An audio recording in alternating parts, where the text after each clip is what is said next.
Good afternoon, everybody, and welcome to Terry Connor's Rink in Stamford, Connecticut, alongside Erica Ayala. I'm Phil Gibaleo, and we welcome you to the fourth season of the NWHL. This afternoon, it's the Connecticut Whale home opener as they battle the Buffalo Beauts. Both teams are making their way out onto the ice. Erica, should be an exciting one this afternoon as we wrap up the first week of play, and it should be an exciting season between these two clubs. It always is exciting when we have hockey back here, Phil. So we have a new look to the Connecticut Whale this season, as well as the Buffalo Beauts for that matter. The return of Kelly Babstock, but to the Beauts this year. Babstock wearing number 8 today, and she will play on the second line with Emily Janiga and Karine Bowie, as Kelly Babstock getting a round of applause as she was just introduced. The starting lineups right now for both clubs. It is that second line getting the call today for the Beauts of Janiga, Babstock, and Karine Bowie on defense. It is Sarah Edney, and she is paired alongside Emily Falzer, the gold medalist from 2018, and now they will introduce the Connecticut Whale, rounding out, by the way, the starting lineup for the Beauts. Nicole Hensley, gold medalist as well. She had a shutout in her lone Olympics appearance. Played at Lindenwood University in St. Charles, Missouri. She will get the start in net. Meanwhile, for the Connecticut Whale, they'll go with their top pairing on D. Player assistant coach Sydney Rissler starting alongside rookie Kim Taberi. And up front, it is Juana Barabo getting the call along with Jamie Goldsmith and Nina Rogers, the rookie out of Boston University and Minnetonka, Minnesota. Probably one of the few Minnesotans not playing for the Minnesota Whitecaps. She will round out the top forward group. And Mary Rysanen will get the call in net today, an Olympian as well, bronze medalist for Team Finland. And she just showed up a few days ago. She's ready to go. A lot of talk about her over the summer as to where she would end up playing. That's right. I believe she was first associated with the CWHL and the CWHL draft. That didn't quite work out, but we get to enjoy her services here in Connecticut this season. Well, last season the Buffalo Beauts fell in the Isabel Cup final 1-0 to the Metropolitan Riveters. They were 12-4 in the regular season. The Connecticut Whale, meanwhile, for the second straight season, finished in 4th place, a record of 3-11-2 a year ago. Let's send it down ice side for the national anthem.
So we're set for hockey this afternoon in Stamford, Connecticut, between the Beauts and the Whale, as we get set to see the Whale clad in their white sweaters, the dark blue and green with white trim. They will skate from right to left here in this first period of play. Meanwhile, the Beauts are in the baby blue with the dark and white trim, and they are huddled around Nicole Hensley as we get set for some hockey. What should we expect here in the first few minutes between these two teams who did play a preseason game against one another? That's correct. You're going to want to see the Connecticut Whale take more opportunities to show what kind of a team they're going to be this year. The preseason did not go in their favor. They were missing some key pieces. But we always see a physical, very high-octane style of hockey between these two clubs. The officials for today's game, back to a 4-person crew. Last year they worked with 3 for the most part. It's Trissy Langley, Kaylin Urkel, Kendall Hanley, and Melissa Doyle are the officials in the stripes down at center ice as we get set for the opening face-off. First time, or really first full season for this Buffalo Buttes squad under ownership from the Pegula family, who also own the Buffalo Sabres in the NHL, and they really have had quite a philosophy change, from season to season. Yes, we see that with Pegula Sports Entertainment, there are a lot of things changing with the Buffalo Buttes, how they approach everything from ice time to travel and really the business side of hockey. And when you talk to players, they seem to appreciate that. And we're underway here in Stamford, Connecticut. The Buttes control the draw. Back to our left, here's Emily Falzer. Ahead for Corinne Bowie. One of the few that have played all 4 seasons in the NWHL as it's Tabiri playing it back in her own zone.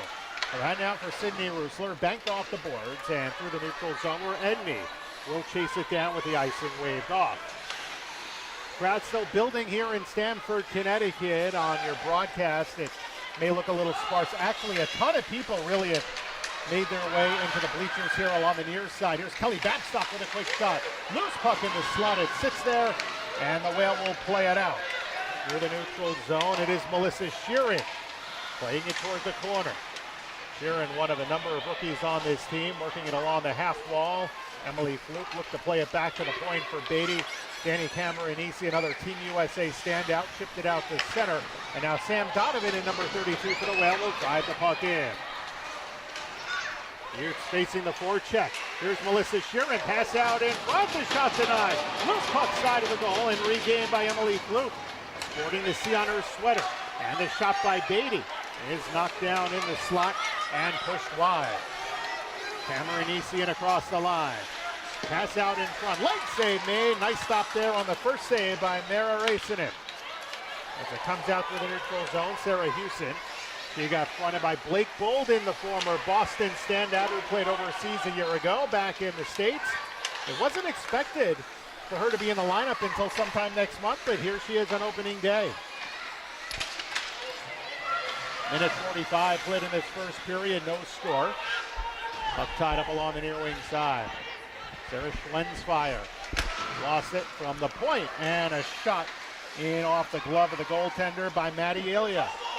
And back from the right point, a little one-timer by Bowden, who has a rocket from the blue line, and that was deflected wide. That's right, former hardest shot competition winner. I'm sure she'll look to try to reclaim that crown around All-Star time. It'll be in February. Buttes with the puck out at center ice as they look to play it in across the line. Here's Jordan Juron. And her shot from the right wing side, drifting wide. And Raisinen able to hold on for the stop with 17:35 to go in the first and no score. We see Medi Raisinen. She gets that. There was a glove shot, though, that she wasn't able to secure. So she looked that one all the way into the glove. Goldsmith on the draw. She wins the face-off from Annika Zaleski, who was the captain at Colgate University last season. Had a chance to watch her play the Bobcats up at Quinnipiac. Very solid player. Should prove to make an impact on this team from the third line as Barabo looks to move it across to the right side to Berry. Got caught in the slot. Catches up to the puck and hacks it out through the neutral zone. And now it's Falzer. Skates it in. Falzer working on Sydney Rusler. Back in the corner. Rusler, a very physical defender. Able to kick the puck up along the boards, and Goldsmith will center it ahead. Here's Nina Rogers, the BU standout, shooting from straight away, and that was blocked by Emily Janiga. Also returning to the States after playing a season ago in the CWHL. Now here come the Whale from right to left along the far side. It was Melissa Sheeran trying to play it down. Ahead back to Beatty at the point. Now back toward the corner. Here's Sheeran again. Back to Beatty. Cross out for Shannon Doyle. Doyle on the blue line, looking for room with a wrist shot that got through. Fluke put it in on net. Another save by Hensley. Backhand try goes through the crease, and it's Corinne Bowie looking to get it out. Barely did. Doyle was offside, chipped that back in. The Whale, though, will touch up and make a change. So far, we're seeing some pretty good offensive effort here by the Connecticut Whale. 4 minutes into this first period and no score. Puck along the far boards. Dug off the wall by Orlando. She gets stripped by Ilya. Gets hauled down coming along the left wing side. So good work by Michelle Lowenheim, who, when everybody is healthy, and we'll give you scratches in a bit, will be skating as a forward, but the Whalers short on defense. She's on the blue line today. As Casorso from the right point has her shot blocked. There's Ilya out toward the corner. Sharp angle try. They were looking for Cameronisi along the right wing side. Danny Cameronisi played down the boards. And Maddie Ilya trying to center that pass. And along the near wing side, it's cleared out by the Whale. Sent through by Anderson. And we'll get an icing here with 15:23 left in a scoreless first period. As you mentioned, Phil, Lowenhelm playing a little defense for the Connecticut team that has a few injuries for blue liners. She, of course, a product of the University of Minnesota Duluth. It is Zaleski in on the draw. She takes the face off against Schwensfire of the Whale. Sarah Schwensfire, last season, 29 games. She had 38 points on 15 goals playing for Norwich University. Zaleski shoots it in behind the net. Here's Lowenhelm. Going to move it over to Orlando. Good work by the Buttes, working on the forecheck in behind the net. Lowenhelm, number 67 for Connecticut, as you're watching here on Cross Ice Pass. Looks to play that puck in the corner. Dug off the wall by Orlando. Banked up the boards. Held in by Bolden at the blue line. Hard shot that was deflected from the slot. Tipped off of the stick of Jordan Juron. And lifted ahead. It was off Sarah Hewson. Kept alive inside the Connecticut zone. Now along the left wing, it is Savannah Harmon. Tied up briefly and played along the far wing. Held in again at the point. Buttes looking to attack. Pitchfork back to the blue line. Here's Bolden. Bolden along the right side. Waffles one out. Lowenhelm gloved it down. Bolden tried to keep it in on the backhand. Puck comes out to center ice. Here come the Buttes again. We're across the line at Savannah Harmon. Puck is down toward the corner. Played by Janiga. Tried to drop that back off. And it's Orlando on the right wing side. Gets stripped by Kelly Babstock. It is strange seeing her in the powder blue, but wearing the familiar number 8. Drops it back to Bowie, and the shot was blocked away by Rysanen. Buffalo owning the zone for the moment. Here's Falzer.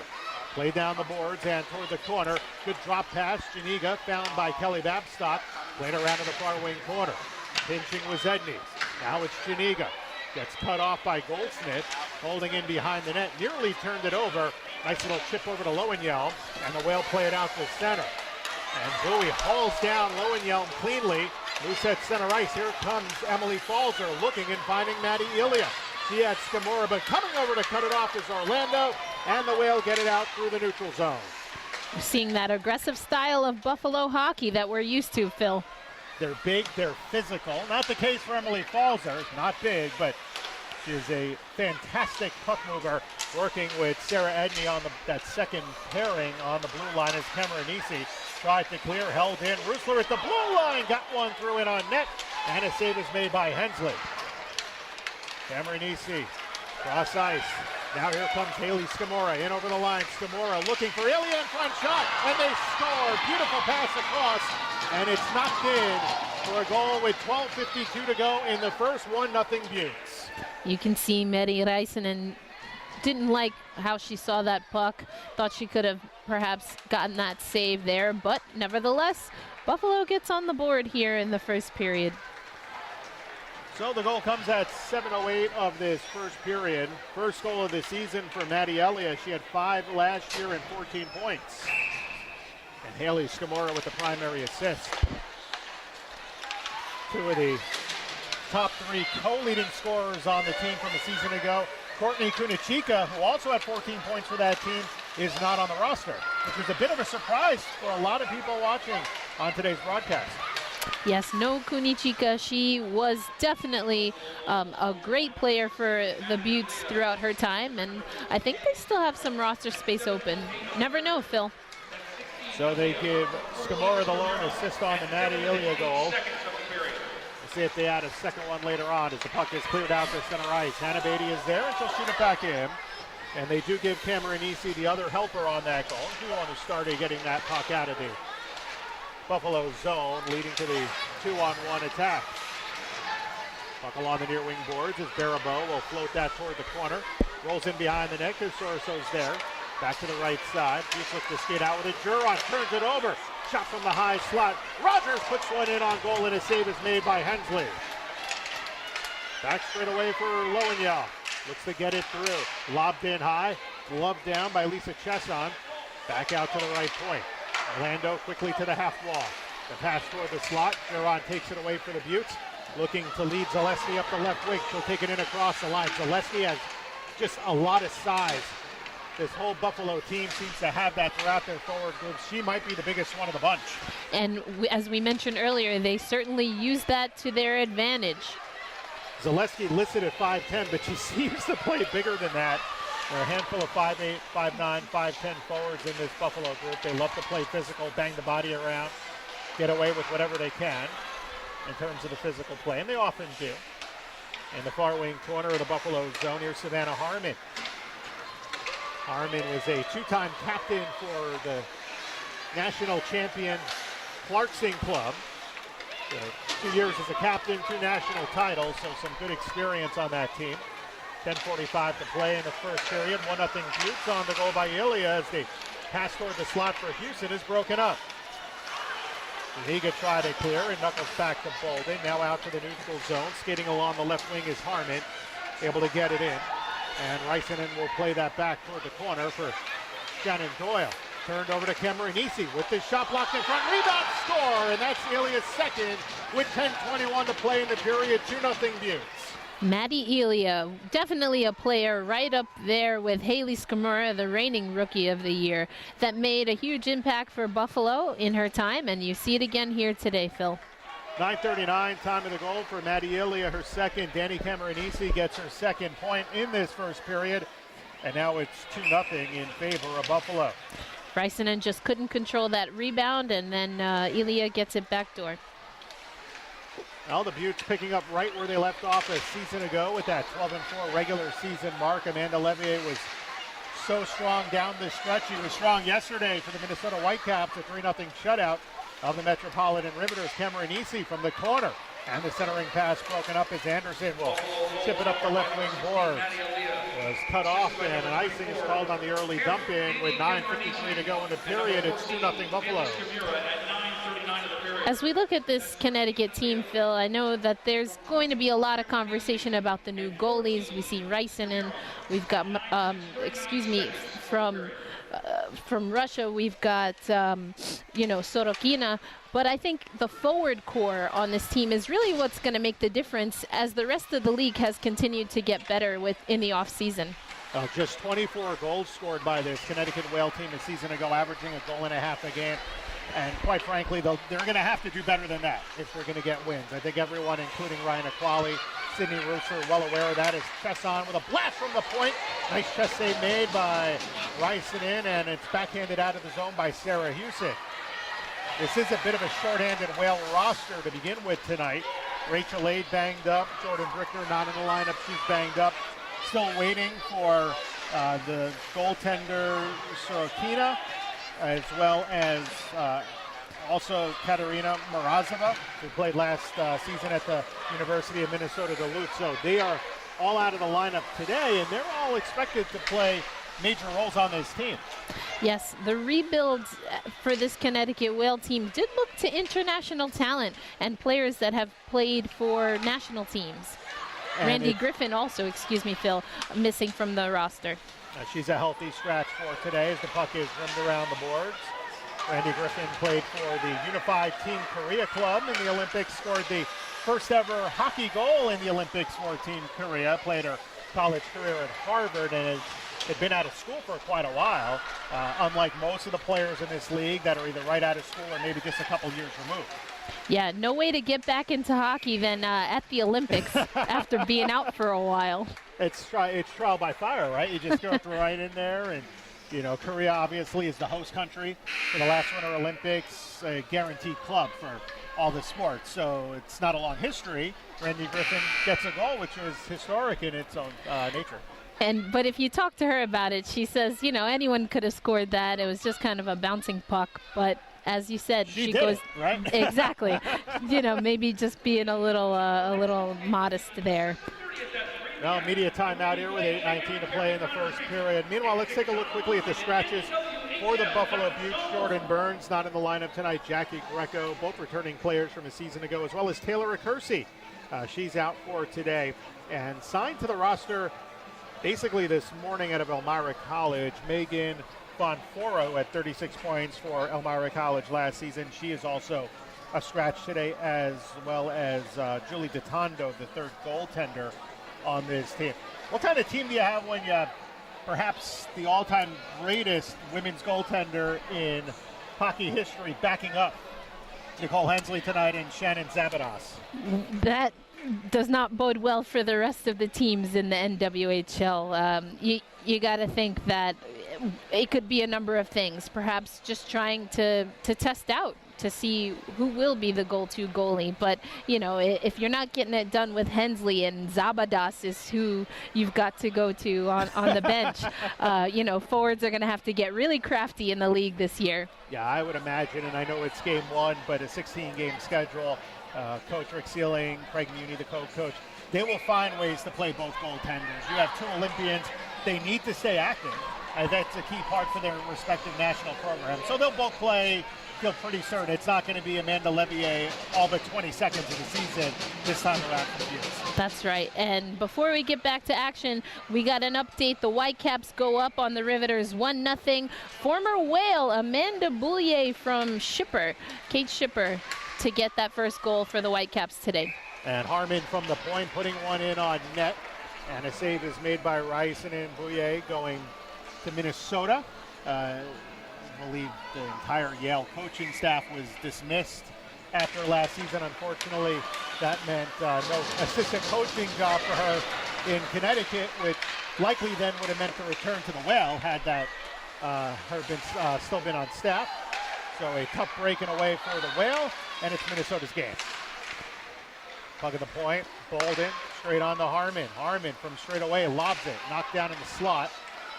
That was played by Sam Donovan, and now it's Emily Fluke.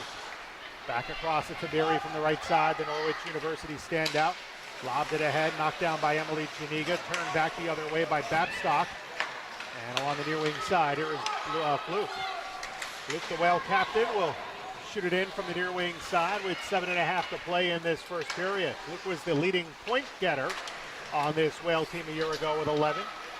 And Sam Faber, who was the captain last season, retired, and a drive by Scamora looking to get one on the board. Denied, rebound, put it on net, and Rice in there. A nice sprawling leg save off the pad, and she holds on with 7:15 to play in the first. 2-0 Buffalo. That was a good recovery by Mary Reisen. You saw she got the first stop and then just couldn't hold on to the puck. And there were bodies in front, but she was able to make the adjustment and get that save. Goldsmith wins the draw from Ilya. There's Doyle, drops it back off along the near wing side. The Wales Barabo looks to play it over, gave it to Beatty. Out for the neutral zone, Beatty from the center line will dump it in, and Falzer will give chase with 7 minutes remaining in the first. Over to Edney now for the Beauts. She'll survey the ice, looks up, tries to feed it ahead, a bit too far for Cameronese. And it's Goldsmith gliding back for it along the near wing side. Shoveled across. Held in by Zaleski. Cameronese back with it. Has Falzer, her Team USA teammate, thrown in the slot. This shot drifted wide off the stick of Zaleski. It was steered away by Ricinen. Gained back in the corner. Whale looked to get it clear. Kept in at the blue line by Edney.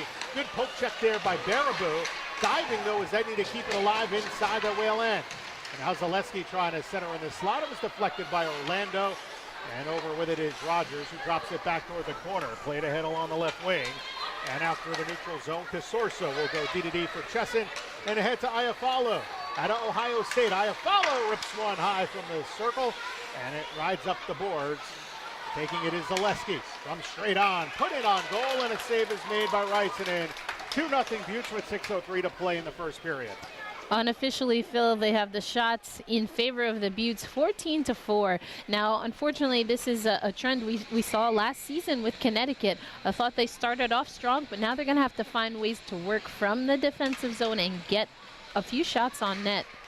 Well, the Whale did manage to outshoot their opponents a handful of times, but didn't pick up much. But now here's Emily Fluke. Fluke looking for a trailer, but good back checking there and taken back the other way by Emily Janiga. Tried to feed Babstock, who's astride late along the left wing boards. On the half wall, the Whale looked to pass out. Held alive by Bowie. Kareen Bowie to the right circle. Fed to the slot, hit off the skid of Sam Donovan, and now here come the Whale. Lobbed high in the air. It is skated down, but Sheeran late, and an icing is whistled on Connecticut as it was DeSorso beating her to the puck with 5:21 to go in the first. Just got an update on the official shots on goal. We have the shots still in favor of the Buttes, but that's 10-4.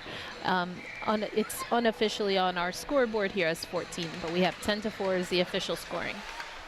And on the draw, controlled by Cameronese, played back to the blue line. Here's Harmon, lets it go, deflected high, and that was Scamora in the slot who got a stick on it.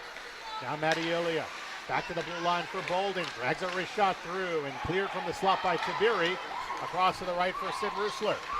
Sydney Rusler along the right wing, shot in from the center line. And right onto the stick of Blake Bolden. Leads it ahead for Scamora. And this line has been dynamite for the Buttes today. Ilya with both of the goals and a 2-0 lead with 4:55 to play in the first. From the corner, Whale regain it. Some nice stick work along the boards by Sarah Twensfire. Still on the near side, Casey Anderson digging in, trying to get that puck off the wall. But it's Ilya with it.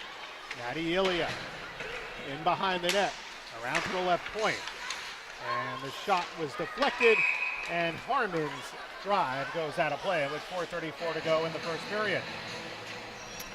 So far, again, we just have to see Connecticut really be able to get that puck out of their defensive zone. The Buttes are doing well, kind of keeping Connecticut in their own D zone.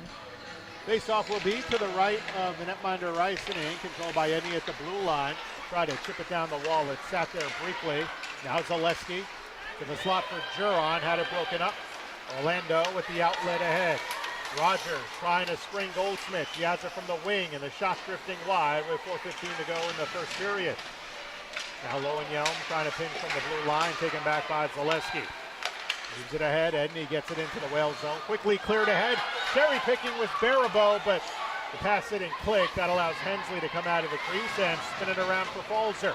Yeah, Barabo took a tumble there, and I think made a best effort to try to catch up to that puck, but she was coming off the ice after crashing into the boards. Well, in a game like this, I would say cherry picking attempts by the Whale might be the one way to generate some offense, but you can't afford to do that against such a dynamic team like Buffalo. As it is Janiga passed across, she looked and had Bowie, but it went through the blue paint and wide.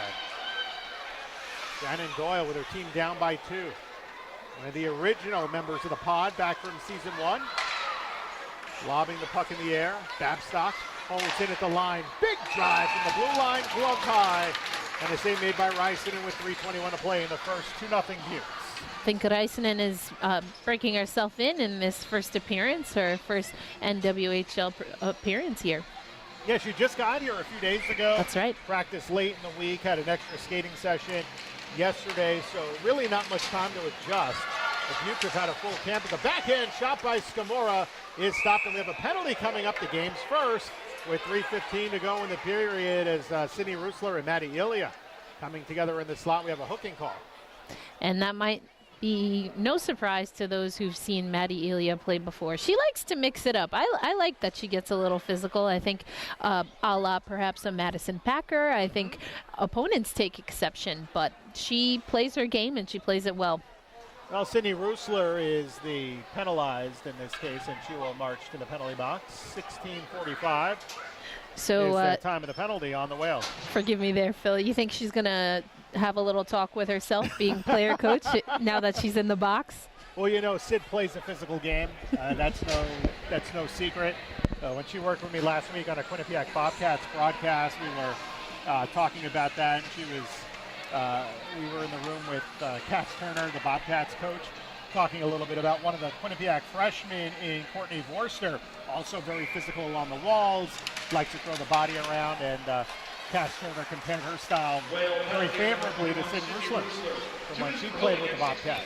Yeah, she's got good size as a defender and not afraid to use it. Bolden from the point with a rocket was off the mark. She'll get it back for Amelia. Wines lets it go, sacrificing with fluke, and she makes the block to get it out. And then hacks it away, but lost her stick. She'll come off, and Goldsmith comes on with that twig sitting there on the ice. 2:41 to play in the period. 90 seconds remaining in the penalty on Rusler as Ilya, who has both of the Buffalo goals, blazing her way through the neutral zone, able to gain the whale end. Bolden tried to play it down, and it was lobbed ahead. A good clear by Shannon Doyle with 2.5 to go in period 2. Doyle, one of those players in the league that has been here all 4 seasons, Phil, with the same team, I might add.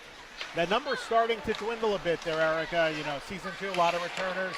Season 3, not as many, and now you're 4 years in, and you know players start to retire. They look at other commitments, so that group of the original founding 4 players is now a pretty short list. That's right. Have seen some players move on to coaching opportunities. Coming all the way down is Savannah Harmon as she tried to take it toward the net. Now gets bottled up on the right side. Under 2 minutes ago, 2-0 Buttes leader in the first over the Connecticut Whalers. Doyle here past Balzer, tried to get there in the last second attempt. And Hensley now, long play ahead. Whale may get caught here. They finally jump back on following the change. Babstock to Cameronese, all with a rocket, and that was just wide. Played back in toward the corner. Janiga back to the blue line. Balzer, here's Janiga from the circle. Wrist shot, and Babstock tried to deflect that, but it was tipped wide, and now back up to the point. Straight away, Harmon to the right half wall, Cameronese. Cameronese's shot was off the stick of Tabiri. Knuckles in high off the wall. Balls are pinching now for Janiga. Back to even strength hockey is the Whale, who last season 4th in the league on the penalty kill at 76.2%. Make the first kill of the season, and it's clear to the center line and dumped down by Kim Tabiri. To your point, Phil, definitely an area that Connecticut wants to improve upon this season. Sam Donovan out of Brown, working the puck in the corner. Handed off looking for Barabo, and now cleared up the boards by Buffalo. Racing back for it, Shannon Doyle. Final minute here of the first, 2-0. Buffalo with a pair of goals. Just over 2 minutes apart by Maddie Ilya. Now it's Jordan Juron to the slot. Zaleski shoots, and a save made by Rysanen, who, after giving up those 2 goals, really has settled down, Erica. That's right. Rysanen, I think, getting a better feel for her team in front of her. As we saw, unfortunately, a pass Nina Rogers was sending across ice was intercepted, and Rysanen was up to the task and made that save. Face off in the circle, controlled by Orlando. On her backhand, looking, gets it around the floor. Quickly gap closed by Julia Iafallo. Now a penalty coming as Orlando got tripped up in the corner. Down to 22 seconds in the period. It's touched up by Orlando. And we'll see the Whale go to the power play following a cross-checking penalty. That's right. It looks like, you know, you see a player get pushed from behind. That's never, you know, going to go unseen, especially when you're right in front of the official. So power play also not the strong suit of the Connecticut team last season, Phil. So we'll see for the first time what that power play will look like this year. They were just 4-55 a year ago. That's 7.3%. The Buttes 83% on the kill. Here's Rusler with it from the blue line. Across now for Tabiri. Had a knuckle off her stick, and Kareem Bowie will get it clear. And that should kill off most of the period. A cross-checking penalty on Julia Iafallo in 1939. Down to 5 seconds in the period. Sydney Rusler with it. Long saucer pass ahead. It was off of fluke, and the horn sounds. The period ends with 1:39 remaining in the penalty on Buffalo, and it's actually on Zaleski. I thought they had Iafallo with it, but Zaleski penalized for the cross-check in 1939, and the Whale will have 1:39 of power play time, Erica, when we begin the second in just a little bit. Yep, so far, not seeing as much, I'm sure, coordination offensively as the Whale would like. But they, as you mentioned, have a power play opportunity here. I think it's a matter of just settling into themselves, connecting a little bit better, and getting their chances and opportunities, on Hensley, who has not been that busy, Phil. No, she's not. Unofficially 4 shots on goal through 1 period of play. She had to make a couple of tough saves early on, but that was really about it. Well, as you know, Erica, the road to the Isabel Cup, one way or another, runs through Buffalo, right? They've been in the Isabel Cup final all 3 seasons. Last year, losing in a squeaker, an amazing game to the Metropolitan Riveters, 1-0. So, and the Buttes have reloaded. Dare I say it, they look better than last season. I don't think that's a stretch there, Phil. Yes, as you mentioned, the Buffalo Buttes, the only franchise to be in the Isabel Cup final or finals as it was in the first season every year of the NWHL and its existence. So shout out to all of the fans in the 716. I know that there's a watch party up there in Buffalo. They're enjoying the game as the mics come out on the ice from the Greenwich Skating Club for a little intermission shinny. And we'll step aside for a little bit and come back with the second period. Erica and I will bring you the broadcast here from Terry Connor's rink all season long. Through one period of play, it's the Buffalo Buttes 2, the Connecticut Whale nothing. You're watching the NWHL.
Well, welcome back to Stamford, Connecticut. Terry Connors Rink, Phil Jubileo, and Erica Ayala with you on the broadcast today on NWHL Cross Ice Pass. One period in the books, and the Whales trail the Buffalo Beauts 2-0. Both goals by Buffalo scored by Maddie Ilya. Haley Scamora and Danny Cameronisi assisted on both of those goals as the Beauts outshot the Whale 13-4 in the first period, Erica. They had all the momentum as the ice was tilting in one direction, but the Whale have the power play to start the second. Let's see if they can get back on track. Absolutely. We also saw, of course, Räisänen get a little more comfortable, so we'll see how she fares in the next two periods. As far as players for the Connecticut Whale that stood out, newcomers in particular, I've liked what we've seen from Nina Rogers. She's shown that she is going to be a physical, aggressive player for this Connecticut Whale team. Yeah, when you get into the first, second game of a pro career and you're trying to find your place on a new team, you got to pick your spots. Nina, I thought, did so pretty well in the first period. Absolutely. So we'll see who stands out here for both teams. As we mentioned, both have undergone somewhat of a facelift to their rosters, even swapping out, of course, Kelly Babstock now wearing this blue here. So we'll see how each of the newcomers to each respective team, I should say, do in this second period. Yeah, one thing about this Buttes team, a lot of new faces, but a lot of returning players, and it really seemed like the core of that roster is still there, and then they just add it. Yeah, they add a bit more, and it just makes them even more dangerous. As we are underway to start the second, Luke up front, starting with Sheeran and Donovan. Tiberi with Rusler on that Whale power play. You mentioned at the end of the first period, just 7% on the advantage last season, as Casorso has someone tied up in the corner. Now Fluke will come over. Emily with it on the left side, gives it back to Rusler. Now to Tiberi. Two right shots on that first power play unit as Sheeran gets it back straight away to Tiberi with a wrist shot deflected wide and cleared from the slot. Back over to Sheeran, trying to pass through, got it in front, a shot. Hensley the save. Nice lateral movement there by Sheeran to get to the net. Yeah, Sheeran, she got the puck tossed from her stick, followed up with it, and tried to slap it past Hensley, but she was having none of it, Phil. 19-17 remaining in the second period. 56 seconds in the penalty on Zaleski. New group out there for Ryan Aquali's team.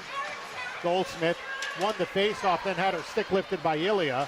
Shannon Doyle holding in at the blue line, trying to move it down the boards, got it back. Nearly poked away as Ilya fell to the ice, and we get a penalty called away from the puck, and a slashing penalty called with 19:08 to go, and it's on Jamie Goldsmith. Bit of frustration there by the second-year pro. Yeah, we've seen Jamie every once in a while get a little frustrated. I mean, as your team is finishing out a power play, you know, you don't want to lose that advantage, and then, of course, lose a skater and put the Buttes, who are already up 2 goals, on their own power play. So, but here we are, Phil. A lot of ice, 47 seconds of 4-on-4 play, and you've got Ilya with Scamora up front, along with Edney and Emily Falzer. Face-off controlled here, Scamora in the corner. Scamora trying to pass out in front, broken up. Beatty can't hold on to it. Now here's Ilya, back up top. Now Edney, center point, trying to move to her left to find room. 2-0 Buttes. Minute 10 played in the second. Bouncing redirect on the entry shot by Scamora. It goes wide. Well, look to clear the zone, but backpedaling is Doyle. Or check that to Berry. Now ahead to Beatty, who gets it out to center ice. Ilya will skate it down in front of her bench. Steered away by Doyle. Buttes playing it ahead in those baby blues. Shot in by Scamora. Side of the net, Räisänen just settles that puck down for Hannah Beatty. She joined the team about halfway through last season as the point shot ricochets off Lowenjelm. Sent through by Edney, and she'll take it back out at center. She's going to come off in a chain. Saw the puck come to her. She stays out there. That's right. Beatty, as you were saying, Phil, joined up on this Connecticut team. There were a few players that came in a little bit late as Ryan Equali was trying to put his team together last year, but Beatty returns. Well, Babstock walking in front. Oh, what a kick save. Beautiful stop there by Räisänen, denying the former Whale standout. That's right. Babstock, we know she can be crafty on her stick, but Räisänen saw it the whole way. Puck in behind, and Beatty will track it down. 35 left in what is now the second Buffalo power play, 0 for 1 on the advantage here this afternoon. Harmon will play it back deep in her own end. I laughed a little there as Falzer. You can see where her height kind of is the disadvantage. She wasn't quite able to reach up and stop that puck. And across the line, it's Falzer. To the right side, pass in front. Babcock shoots, and she gets robbed again by Rysanen. Maybe it's this building. Babcock had a bit of an offseason a year ago. No one could get her the puck, which was the problem with the Whale, but she gets robbed on 2 goal opportunities in the last 20 seconds by Rysanen. Not a fan of Terry Connors, you're saying? It could be. We'll see. Still plenty of time for her to do something in this game, but her opportunities are in midseason form. Back to 5-on-5 hockey as the Buttes now 0 for 2 on the power play. On the right wing side, it was poked away. Tracked down at the point by Casorso. Looks to lead it down the board. Skips by Iafallo. Jordan Juron is there. Pressure coming from Rusler. Back to Juron, who had 2 points and a goal a season ago. Feathered it to Zaleski, broken up. And skated down by Rogers. Nina Rogers along the left side to Goldsmith. Goldsmith centered it ahead. Here's Baribeau. 2-on-3 come the Whale. Baribeau had her stick lifted, stayed with it, gets it into the zone. Now in the corner, it's Rogers, and she gives it away to Lisa Chesson, who quickly outlets to Iafallo. Held alive by Loewenjeld. Whale look to make a quick change here in the second, down 2 with 16:10 to play. The dump in played by Rysanen. Hands it off to Loewenjeld, and she'll skate forward with it. Loewenjeld now to the neutral zone, lost the handle.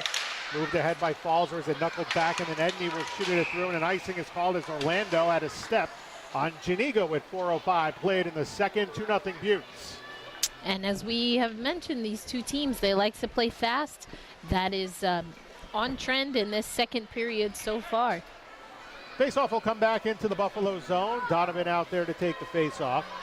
She's joined by Fluke and Sheeran along with Doyle and Beatty. And Donovan, the freshman out of Brown, another Minnesota native on this roster. Played back around the net as it stays on the boards, and Falzer will gather it up for Buffalo. Looking and finding Edney. Edney in her second season with Buffalo 2 years ago played in the CWHL with Markham as the pass comes around the net back to the left wing side. Babcock centered it, and Janiga deflected it just wide. I believe Edney is the lone kind of CWHL player from that group of women from Markham still with the organization. Yes. You had Vint, she left, Jess Jones left, and there's one other also left too, yes. That's right, yes, and she was with them when they were still Brampton, I believe. But Jess Jones returns from Brampton to Buffalo to now Markham. 5:10 played here in the second period. It is a shot in by Cameronese, easily gloved by Rysanen. Saw a little pushing and shoving out in front. Juana Baribeau, the assistant captain on this team, giving a Butte player a shove. But a face-off coming inside the Whale zone.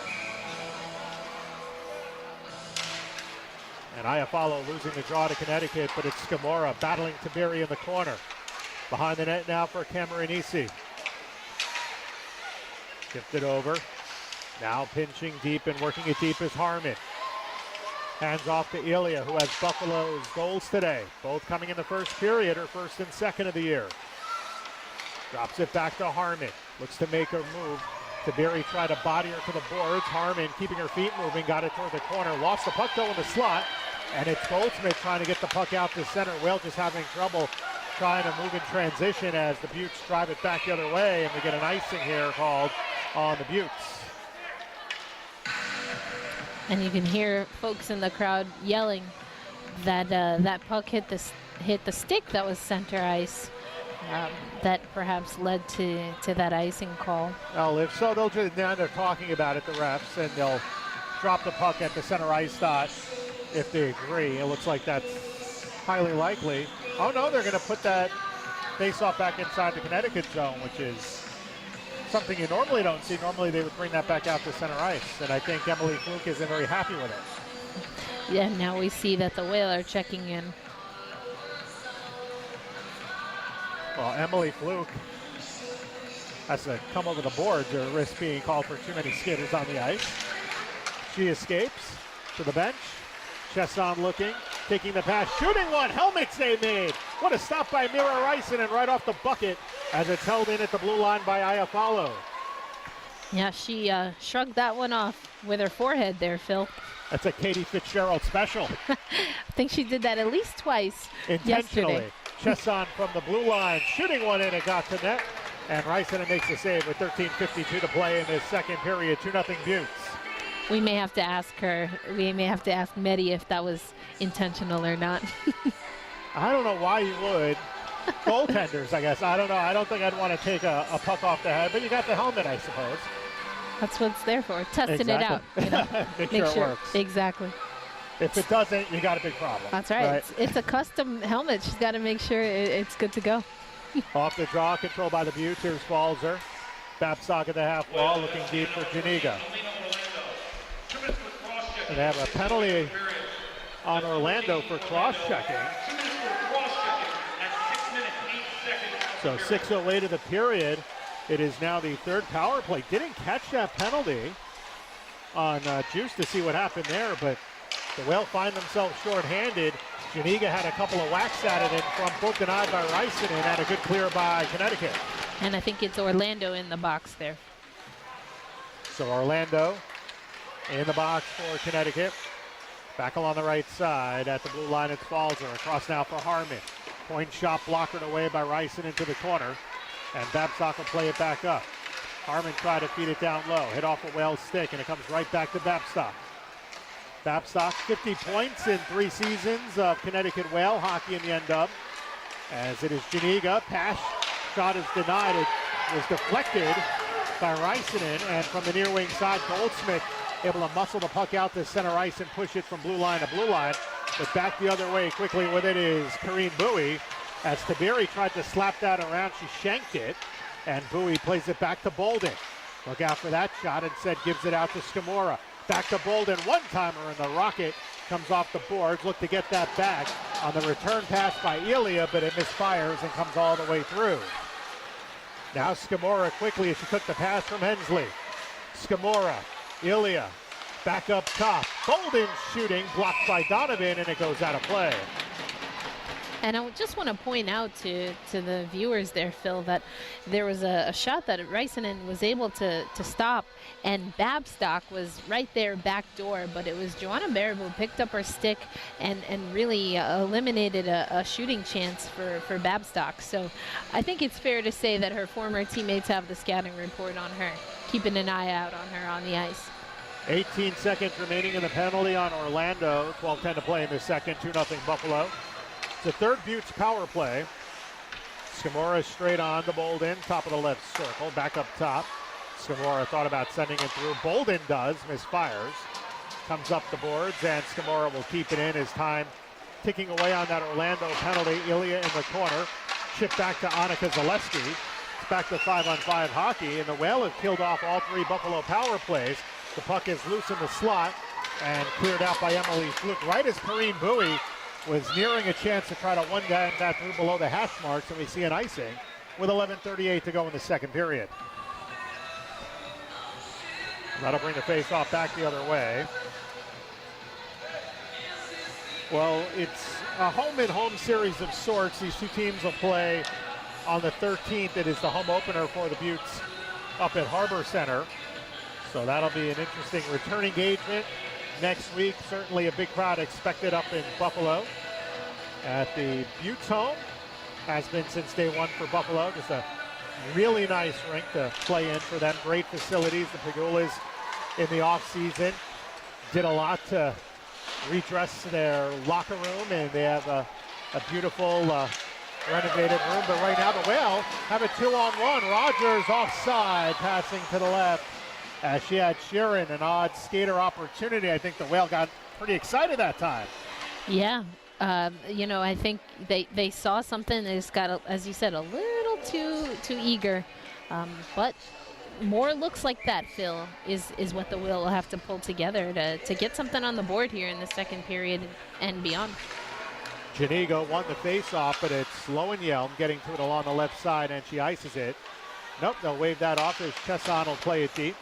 Around in the corner, and over to Bowie, who tries to get it out. Flanked by 2 white sweaters, including Baraboo. Chipped that toward the corner. Chesson with a quick play around to the near side. Moved out to the neutral zone as Babstock gave it away to Orlando. Tried to play it up the far wall. Didn't get much on it. Muscles it across the line. But Casorso there to play it back to Chesson. Ahead now. Tripped up was Janiga. No call. As play continues is Babstock skating in across the Connecticut line. Rubbed out by Orlando. Babstock tried to stay with it. Orlando gets it out to center ice. Sliding is Juron. Somehow able to keep that puck away from Schwensfire, but now played back into the Buffalo zone. And skipped out through neutral ice, and Lowenjelm will race back and beat Juron for an icing. 10:28 to go in the second. Shots unofficially 20 for the Buttes, just 6 for the Whale. Still not getting enough opportunities, Phil, to really challenge Hensley. The Buttes have done a good job to really be able to control the puck for most of the game so far. Yeah, they certainly have. They own the ice edge inside the offensive zone. As Buffalo looking to clear here against Sam Donovan, and it is skated forward. Edney moves it ahead for Juron. Across the line, poked away by Rusler. As the puck sits along the half wall, a little 2-on-2 battle between the Whale and the Buttes. Connecticut wins that engagement. It's Donovan. Ahead now, Sheeran banged out to center, finding Fluke, who saw that puck. Buttes able to get back, and the shot by Fluke was blocked. And it looked like taking that one a little bit hard with Sarah Edney as she kind of slouched over for a moment with the puck in the corner. Edney, though, a gamer, stays out there. Whale try to play it down low from the blue line. Now cleared ahead too far for Juron. Racing back is Tiberi. She'll let Rysanen play it. And Tim Tiberi out of Norwich University giving it away. Backhand pass to the slot is taken away, and here's a try from straight on. Iafallo with 2 whacks at it, and the save is made. And she knocks over the goaltender Rysanen, and now we have physical play out in front of the Connecticut net. You don't push the goaltender, you're going to hear it from her teammates. That's right, and Rysanen was holding her own too, but then you see, I believe, Phil, that was Cameronese that followed up with a few taps to Rusler, who now looks like she might be in the doghouse, so to speak. But she definitely got tapped in the head by, again, I think that was Cameronese. Well, it was Iafallo got the first shot in on goal and then followed up on Rysanen, and then you had the skirmish after. Let's see who they call the penalty on. Right now the Utes players are kind of huddled inside the line. You had Haley Scamora go over to talk with Rick Sealing, the head coach of this Buffalo team, and we'll see what they call. Sydney Rusler is in the penalty box. She may be the only guilty party for going after Cameronese at the end of that play, unless they try to even it up. So 10:30 time of the penalty on Sydney Rusler, and they will get Cameronese as well. So matching roughing penalties in the order here at Terry Connors. So we're waiting for the official announcement here in Connecticut over the PA. Oh, nope, okay. Cameronese, she's in, she's out, she's in. Oh, she's out. It's another skater in the box. It's Iafallo. Iafallo in the box, Cameronese on the bench. So time of the penalties, 10.5 of this second period. Rusler making herself at home in the box for the second time in this game, and we'll see even strength hockey 4-on-4 for the second time in this game. Definitely she's gonna have to have a firm conversation with herself. She might have to find herself if she goes to the box a third time. I don't know how that works. Take this time to shout out, you might see the black and orange uniform, the jersey hanging just beyond the Buttes bench. That's the Mamaroneck Tigers, I believe, one of the junior NWHL teams. You can see it right now on the screen. There you go. As someone who has skated at Homics, that was the thing to do growing up in Westchester. You went to Homics to hang out with everyone. So want to give the 914 a nice little shout out here, Westchester County, New York. Good to see the youth programs getting involved with the NWHL during the offseason and beyond. We had the Greenwich Skating Club on the ice after the first intermission. Still a bit of confusion here. Finally, it looks like we're ready to play hockey. Let's do that hockey. There's Bolden from the point. Shot got through. Good save by Rysanen. Will can't clear it. Harmon back to Bolden with a drive. Tipped high. Down low in front. It was Elia. She wants that hat trick, doesn't she? I think so. As the Wales Doyle gets it ahead. Through the neutral zone, Baraboo. Too far on the lead pass for Goldsmith. Bolden cuts her off. They battle in behind. Coming over is Elia to take it away. Maddie Elia, the second-year pro, gets it on the pass from Skamora and across the line. Now it is a little bit of a tie-up as the puck comes loose at center ice. And from the right side, Bolden will send it in. 8:45 to play in the second period. Minute 15 left in the 4-on-4. There's Sam Donovan, 2-on-3. She's got Fluke with her.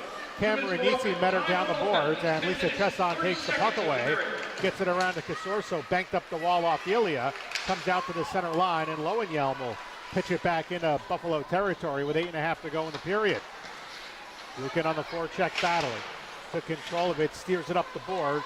Waiting at the blue line, Orlando. Now to Lowenjelm. Drags a shot. It was blocked. Well done there by Cameronisi, who had 5 points in the Olympics on 3 goals. She was 10th in Olympic skating in terms of points from skaters. She had a fantastic gold medal run for Team USA. The entire club pretty much did. Absolutely. Went to a shootout. A few Olympic athletes here on this Buttes roster. Gold medalist, I should say, particularly. Balzer, Cameronisi, and Hensley. Zabados sitting on the bench tonight as the backup for Hensley, a silver medalist. She has won gold a few times as well in her past appearances. A handful of medal appearances for the Whale netminder, as you have Nera Rysanen, a bronze medal, and a handful of Olympians from international programs on this Whale team as we get a stoppage with 7:43 to go on the media timeout. It's a 2-0 Buffalo lead. That's right. We've already mentioned Randy Griffin with the Korean team, unified Korean team.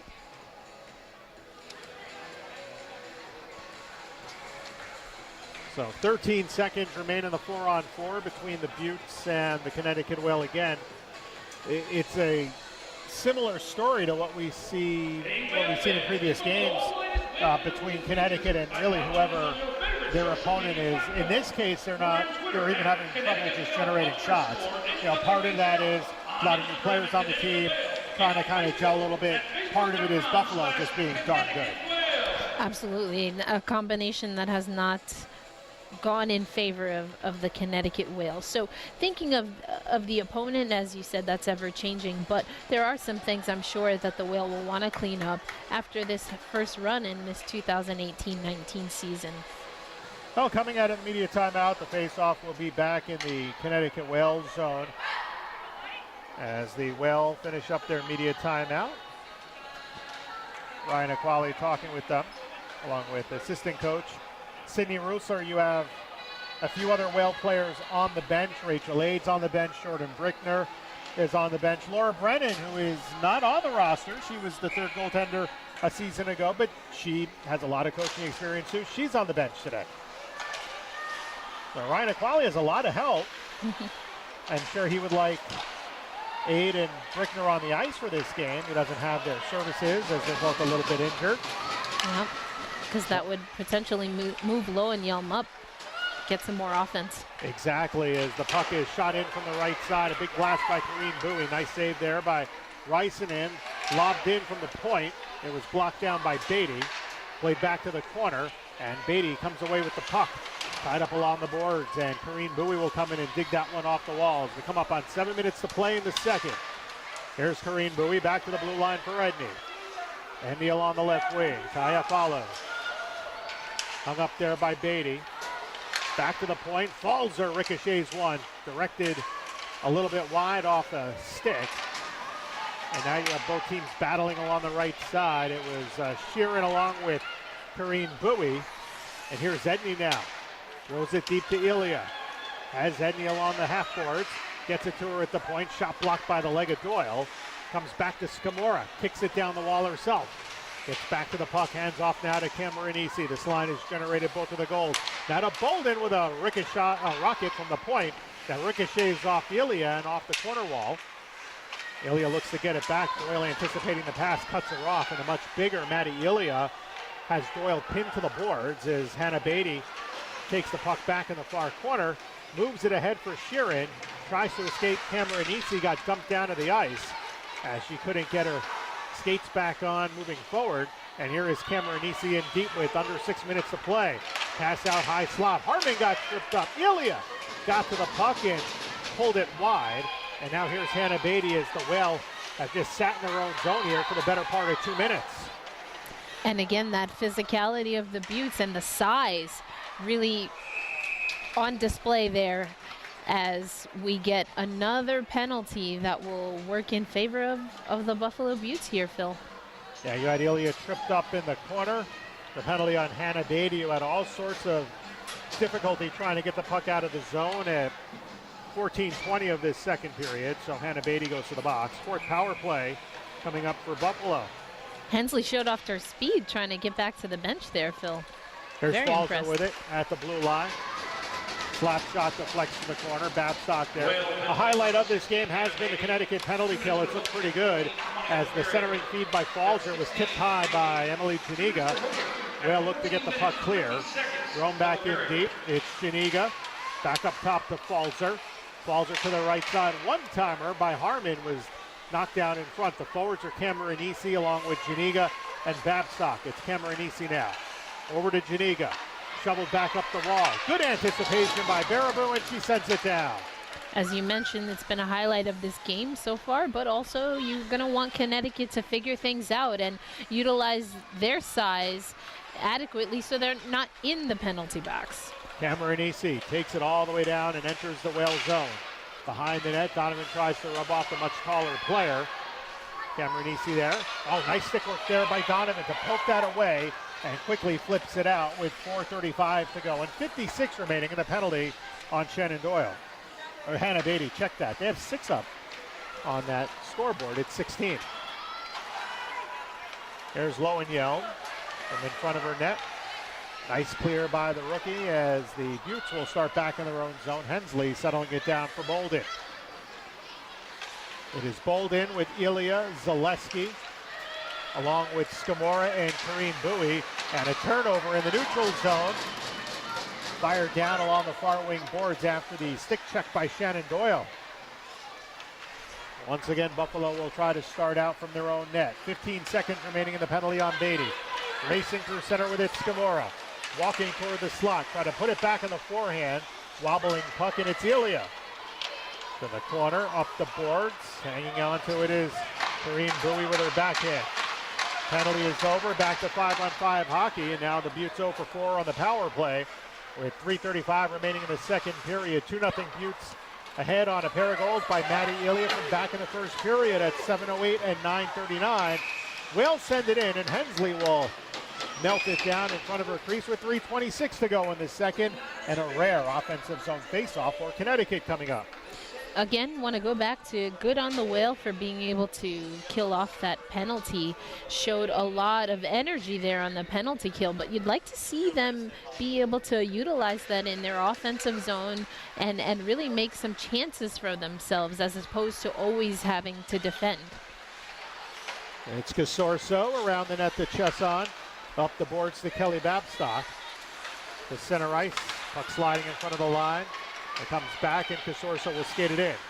He'll stop at the half wall. Centering feed in front. She was looking for either Janiga or Babstock. Neither got to the puck. And it's Kelly Babs on the left side, tied up by Lowen Yelm. She nearly gave it away. Iafallo helping out. Played back to the line for Chesson. The shot deflected on a stick in front. I think that was Lowen Yelm. Cleared but not out. Buttes contain the zone. To the slot. Babstock shoots one and she's denied. A save by Rysinen with 2:43 to go in the second. 2-0 Buttes. Now this is something that we were familiar with from last season in particular, Phil. A Whale goalie really, staying up strong for their team and making, or I should say, eliminating opportunities for the opposition.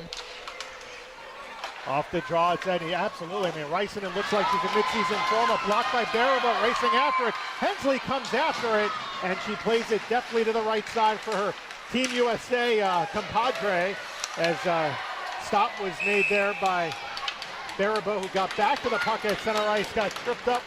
What a shift there by Wana Baraboo. She had the potential breakaway. Hensley played it beautifully, and not a surprise there. But then Baraboo comes out at center, gets tripped, and we'll see a Whale power play.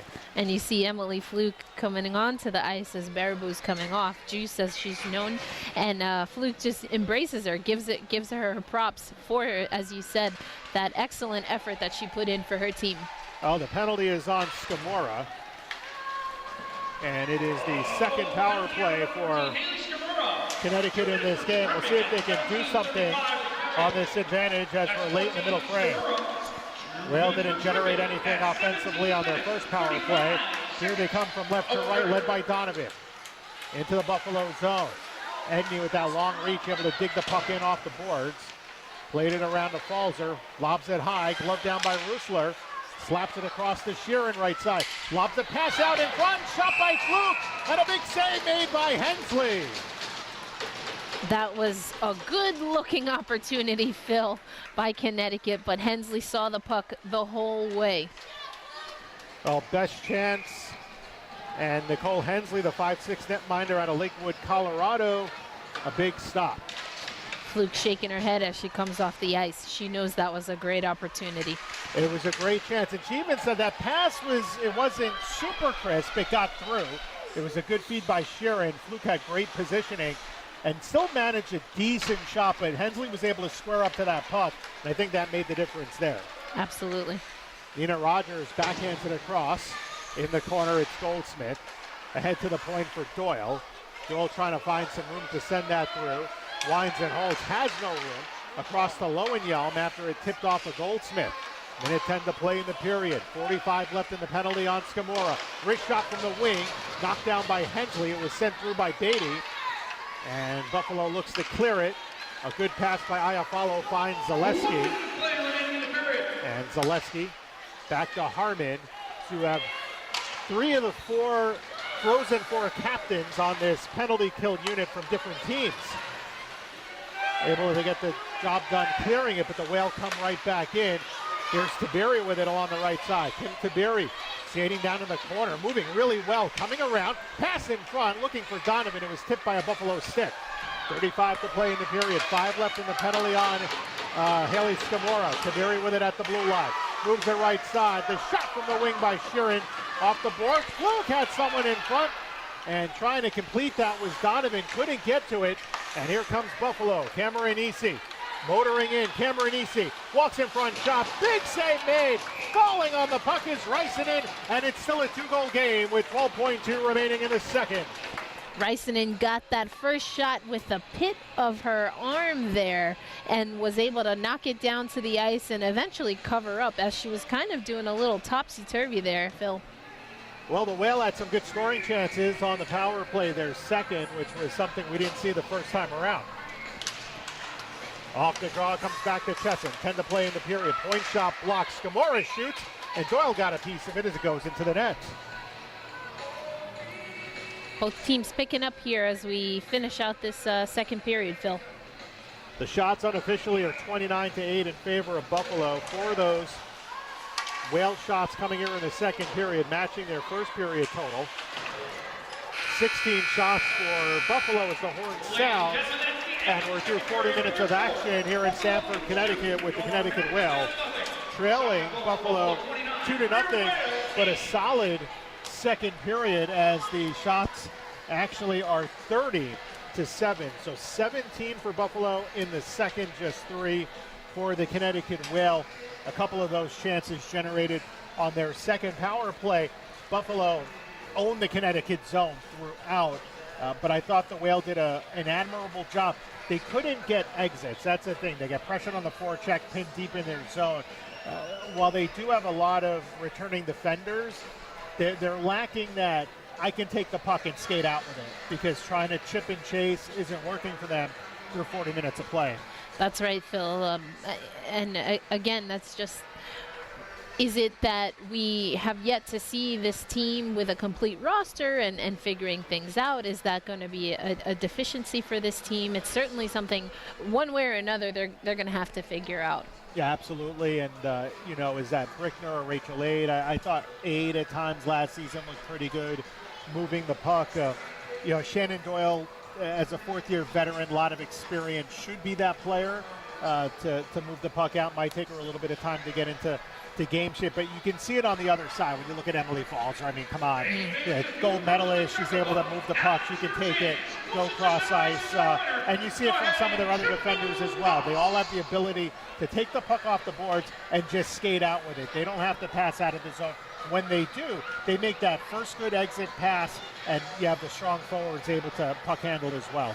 That's right, and that's in line, Phil, with what we heard Ryan Equali talk about when it comes to shots. Not just taking shots to take shots and not holding the puck to look for the perfect shot, but to have a balance between there. And right now there does seem to be a hesitation, as you mentioned, to kind of work that puck through the defensive zone and really get some momentum going into the offensive zone. Yeah, Buffalo makes it difficult too, just because they have so much size from their forwards that are up pressuring the defenders, usually working the points, that it's just hard to get a shot through. They sacrifice the body. They're not afraid to block shots. They're fearless out there on the ice, so that adds another layer of difficulty for the Whale in this game so far. Absolutely, and so I think when you see a team like Connecticut, they're not perhaps necessarily the smallest team, but certainly not the tallest. They're going to have to be very crafty with passing, but also utilize some of their players with speed to get things going. So we are through two periods here at Terry Connors Rink in Stamford, home opener for the Connecticut Whale, and they're not back in this building until the very end of December. They have an early December game in Pittsburgh against Metropolitan, but they won't be back here until December 30th. So if you're at home and you missed out on today's game, still plenty of opportunities to head on out to Stamford, Connecticut to watch the Whale down the stretch, the very end of 2018 and throughout the early part of 2019. A lot of fun, and we'll see everyone come in during the course of the season, including another visit in by the Buffalo Beauts. And with that, Erica and I will step aside for a few minutes at the end of Chuck a Puck, as you can see that at center ice. We'll have the third period coming up for you in a little bit. After 2, it's the Buffalo Beauts 2, the Connecticut Whale 0. You're watching the NWHL on Cross Ice Pass.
Yeah, welcome back to Terry Connors Rink in Stamford, Connecticut, as the Whale and the Buttes about to take the ice for the third period of play. It's a 2-0 Buffalo lead after 40 minutes of play, alongside Eric Ayala, Coach Vallejo on hand, as the Whale look to find a way to get one on the board in this game. After being blanked through 40 minutes of play, they have just 7 shots on goal, 30 for Buffalo, including 17 in the second period. As we talked about, Phil, before we went on break, just really going to have to start working from the back, finding ways to connect with teammates and really just possess the puck a little bit more. But if the score were to stand, it would not be the first shutout of the NWHL season, although it is young. The Minnesota Whitecaps blanked the Metropolitan Riveters yesterday, Phil. Amanda Levier with the shutout over the team that defeated her in the Isabel Cup final a season ago, and by the slimmest of margins, 1-0 on the acrobatic Alexa Grushaw goal. That was a mighty goal, but Levier is winning the battle so far, as her team is also up 3-1 today. Jenny Ryan has the lone goal for the Riveters out in St. Paul at a sold-out Tria rink, 2 straight sellouts. And right now, here's Babstock trying to do it all herself, walking to the slot, shooting, and Ryson got a piece of it. And along the near wing side, it's shoveled out to center ice by Rusler. That puck's going to slow up, and we'll get an icing as Edney just did beat Whale captain Emily Fluke to the puck. Gonna have to see Emily Fluke. That's a name we haven't called very much, Phil. Nope. Have to see the captain get involved. We already said Joanna Baraboo, she's been doing it with the hustle. Now we need a little bit of a finesse and finish from Fluke. Look at that one chance on the power play when Sheeran found her in the slot, and that's the lone moment for her in this game, unable to finish on Nicole Hensley. Here comes Chesson for the Buttes across the line. 45 play to the third, pass in front. It was deflected off the stick of Rysonen, who got in that shooting lane from her crease. Buffalo with it back in their own zone. Cameronisi try to center it ahead. It comes back to Chesson inside the Buffalo zone. Now handed off. Cameronisi skates in. Goes around Orlando. Cameronisi. Sharp angle try stay made. Pass out high slot. Chesson is there, and she flips it high. Cameronisi back to the blue line. Pisorso to Chesson. Shot, big save by Rysonen. Off the pad, and on the left side, it's skated forward by Sarah Houston. Houston in across the line, angling to the right. Playing her first NWHL regular season game, got bodied up by Chesson, and now here comes Cameronisi with it. Handed off down the left side, it's Skamora, has Ilya, walks in front, poke check by Ryson, and a brilliant save by the rookie from Finland. It feels strange calling her a rookie in this league because she has so much international experience, but she is. Same can be said for a few people in this arena alone. Exactly. Most of the Minnesota Whitecaps roster. Right. Aside from the players that already had played in the league, and now it's deflected over the glass from the near side and out of play with 2:01 gone by to the third, 2-0 Buffalo. I am a proponent, though, of calling them true rookies in the sense of first-timers to the NWHL. You could consider maybe newcomer. That's another way to perhaps to look at it as well. But I believe the league has said they're all rookies. I believe they use that term. So we'll use it as well. Puck is contained by Harmon. Sent it down below Yelm. Muscles pass Iafallo to get it out to the neutral zone. Poked back into the Buffalo end, and it's Bolden moving it to the left. Harmon now feeding it ahead over to Zaleski. Back to Bolden. Skates it into Connecticut territory, trying to get around Rusler. Got a stick on it. Back straight away to Harmon. Moves it left. Little give and go. Shot it on net by Harmon, pinching between the circles, and a stick save is made. Good stop there once again by Nady Rysonen. Work down low. Here's Annika Zaleski. The upstate New York native tried to pass toward the slot. Taken by Nina Rogers. Ahead for Rusler to the left side on the tape for Anderson. Casey Anderson from the wing. The shot was deflected by Harmon, and Bolden in the corner will look up ice. Sent it right through the middle, and it's deflected forward by Jordan Giron. Played in deep for Connecticut, and ahead for Sheeran. From the neutral zone, Babstock got pawed down. Now knuckled forward by Orlando. Played back the other way by Babstock. Donovan stands her up. Sent the puck rink wide, and it's hacked ahead by Shannon Doyle, but into the Buffalo bench with 16:46 to go in regulation. 2-0 Buffalo. So that'll bring the face-off out to center ice. As we mentioned already, these two teams will play again at Harbor Center on the 13th. That's next Saturday, and the home opener for the Buttes. That's right. They had a game that went to a shootout, Phil, and it was a little bit of bad puck luck for Kelly Babstock. Had a chance to get one by Levier and tripped up there in that game. Puck cleared out to center ice. Falzer moves it back to the left. Sarah Edney slaps it in. Rysanen, who wears a very untraditional goaltending number. She is in number 18. Allowed that puck to come around back to the near side. Buttes unable to hold the zone as it's dug off the wall by Baraboo. Babstock give and go with Falzer. To the right for Corrine Bowie. Skates it down at the half wall. Pass out in front. Deflected off the skate. Falzer keeps it in on her backhand. Moves it down the left wing boards as she goes around Hannah Beatty. Beatty then locks her up. Janiga there. Back up the wall. From the point, the shot by Casorso. Knife down. Beatty gets it out to center ice. Hit off a linesman. And regained the other way. Skated in by Scamora.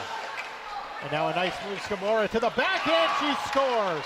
Haley Scamora angling in as it rang around and ends up in the back of the net. 3-0 Buttes with 15:43 to play. What a nice move, Phil, by Haley Scamora. Again mentioned, she's the reigning Rookie of the Year. Her first true rookie season being last year, but she suited up in 3 seasons for the Buffalo Buttes and puts them up 3-0 here in the third period. So they'll drop the puck at center ice as it's the first goal since Ilya's second from the 9:39 mark of period number 1. Puck is skated in down the right wing side. Here's Cameronese. Cameronese pass to the high slot.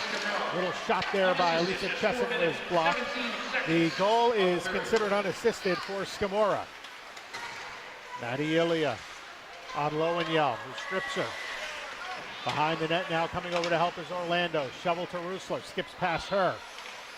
Looks now like Lowenjell is skating up front with Rusler and Orlando on the blue line. Lowenjell with Anderson and now Emily Fluke. So Lowenjell skated on defense for the first couple of periods.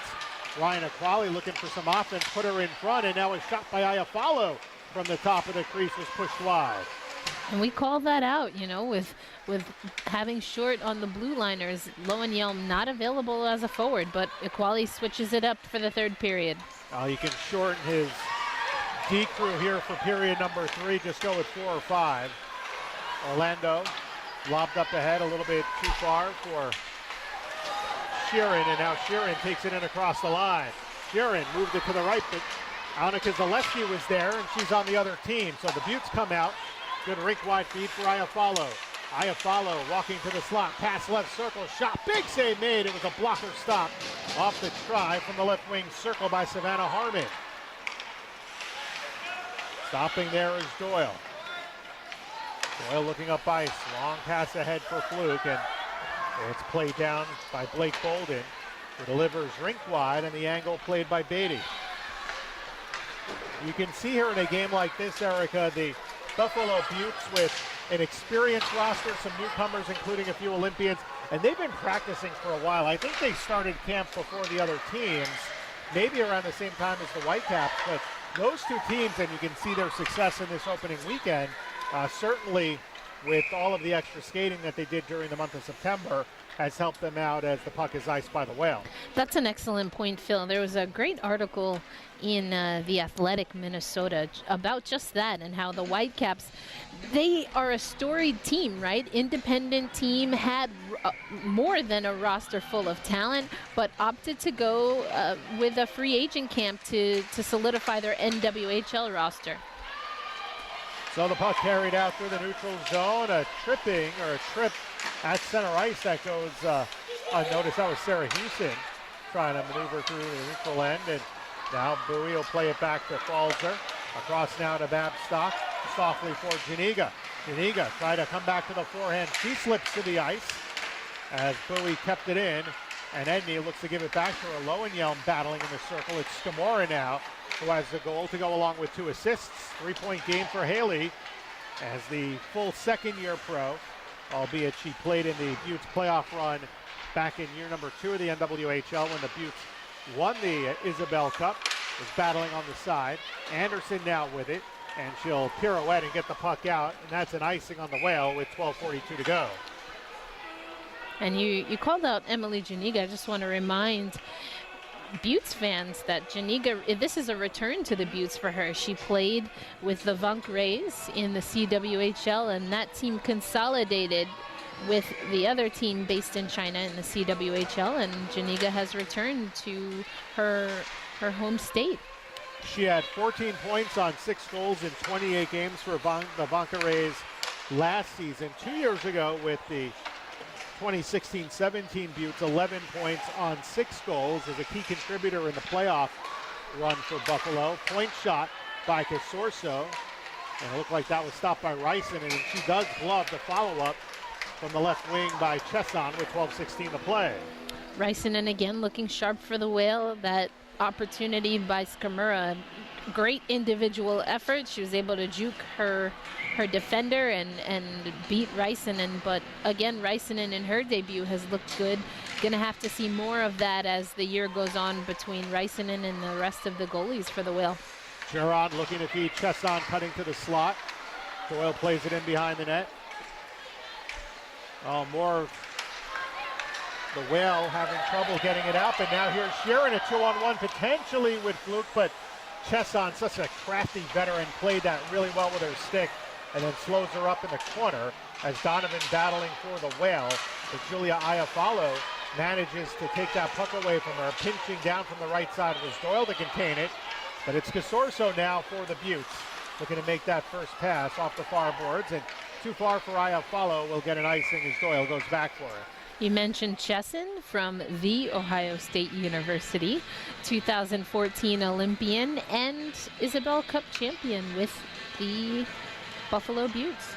Yeah, there's still a fair number of those 2016-17 Cup winners, and then returning players, which we talked about, Janiga, Emily Falzer as well, so that experience definitely plays a factor in this game with 11:34 left to go, and it looks like we have a timeout being used, and Buffalo is going to use their timeout. You know, here's the thing. The Buttes are up 3-0. Rick Sealy and Craig Muni, those co-coaching pair, they never stop. And that's why they've been so successful for the last couple of years. Absolutely, Phil. As you mentioned, 2 points. First is just always wanting to improve and get better. That is why, it has to be one of the reasons why, the Buffalo team is the only franchise to make every Isabel Cup final. They've been in every single one in 3 full seasons, now going to look for their 4th appearance in the Isabel Cup final. The second thing that you mentioned, Phil, a little earlier is the experience. We saw with the Metropolitan Riveters last season, they had an edge when it came to a team that was comfortable with their systems, with each other, and certainly with, at the time, head coach Chad Wiseman. That makes a difference in this league, Phil. 16 games long, not a very long preseason at all. And so any time that you can have your team on the ice and competing and training together, that's only going to bode well. We have seen that with the Buttes throughout their tenure, and certainly with the Riveters last season. And now what we've seen with the Riveters, despite a lot of returning players, Chad Weissman now coaching back in Canada. Randy Belichick was a last-minute, almost literally last-minute addition as their head coach, trying to figure things out, putting new systems in place. A lot of new players as well, because there was some roster turnover. A couple of players won't be returning for a bit. Mie Dench, obviously, won't be back until after Election Day. So they're kind of trying to figure it out. You have a flight to Minnesota against a group of Whitecaps players. A lot of new faces on the team, but really they still have a lot of those returning, veteran players from that barnstorming Whitecaps group. That's right.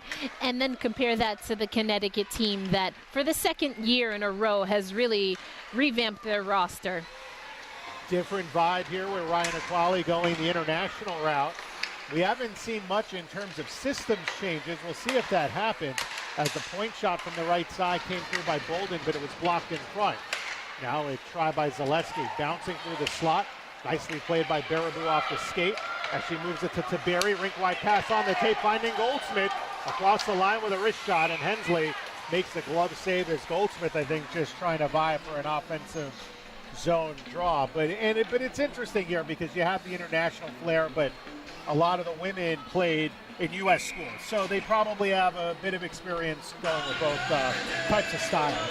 Absolutely, and it's just a matter of, again, how is all of that going to come together in a very short season?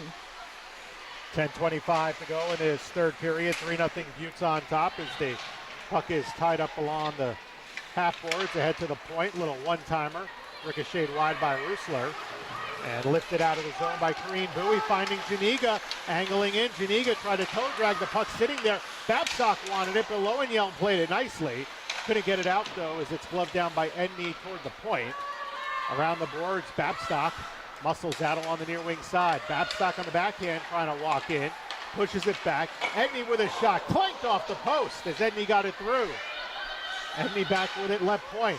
Lobs one that was redirected off of Rusler, and Rusler's going to go to the box, I think now. Penalty number 3 on Sydney Rusler. I think the fine might be in effect here.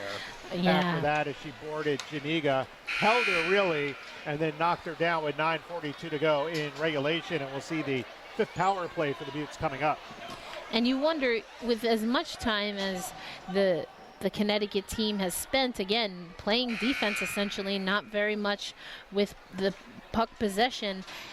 Some of these, are they mistakes? Are they being out-hustled, out-skated, or is it a bit of frustration? Either way, you're going to have to see Connecticut really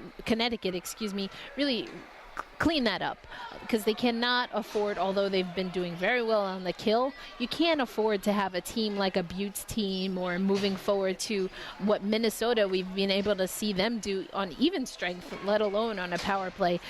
The Whale are not going to be able to sustain that for the entire season, so they're going to have to figure that out. So following the Rusler penalty, it'll be the 5th power play here for Buffalo, and well, they dropped the puck, and let's see what's going on here. Well, we had counting going on by the official. I think one of the refs might have thought there were too many skaters on the ice. The Whale have 4, the Buttes have 5. I think everything looks fine, but they'll re-drop the puck. And Ilya waved out of the circle for Corrine Bowie. I have follow out there as well with Scamora and Bolden. So Bolden, the lone D in this power play group, as it's deflected out by Sam Donovan. She joins Fluke up front along with Hannah Beatty, and rounding out the group is Kim Taberi, or check that, Shannon Doyle.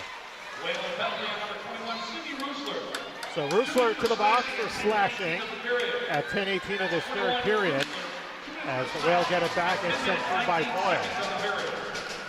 Hensley settles it down, heard some footsteps as it's played back around to the far side for Scamora.